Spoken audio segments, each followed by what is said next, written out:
nhưng mà là sọc style mỗi trong chạy lời nó thì chip set là trong thư mediaឬក៏ content ទៅលើ social media ឬ platform digital ផ្សេងៗណាគឺនឹងគឺវិញចេះខ្ញុំនិយាយធ្វើការនៅក្នុង marketing field ហ្នឹងគឺច្រើនឆ្នាំហើយ5 6ឆ្នាំហើយប៉ុន្តែខ្ញុំមិនដែលបានយកសមត្ថភាពទាំងអស់ហ្នឹងមកធ្វើជាការចែកម្លែកឬក៏បង្កើត branding ខ្លួនឯងទេគឺអត់មានអ្នកណាដឹងទេអញ្ចឹងក្នុងវីដេអូនេះខ្ញុំចង់ឲ្យអ្នកគ្នាយល់ពីចំណុចថាបើសិនជាយើងធ្វើការនៅលើ field មួយយើងគួរតែចាប់ផ្ដើមបង្កើត branding ខ្លួនឯងបង្កើតដូចជាចំណេះដឹងចែកម្លែកទៅមនុស្សជុំវិញខ្លួនព្រោះហ្នឹងវាជាចំណុចសំខាន់ក្នុងការបង្កើត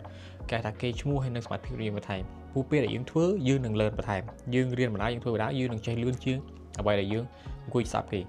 ព្រោះរយៈពេលមួយខែដែលខ្ញុំចាប់ផ្ដើមធ្វើ content លើ TikTok YouTube Facebook អីហ្នឹងខ្ញុំយល់ថាខ្ញុំរៀងយឺតពេលប៉ុន្តែវាមិនយឺតខ្លាំងវានៅតែមានឱកាសអញ្ចឹងអ្នកនរគ្នាដែលនៅក្មេងៗជាពិសេសអ្នកទើបចាប់ផ្ដើមប្រឡូកក្នុងវិស័យការងារឬក៏បង្កើត content ផ្សេងៗគួរតែចាប់ផ្ដើមធ្វើហើយកុំខ្មាស់អៀនដូចនិយាយចឹងធ្វើសិនមក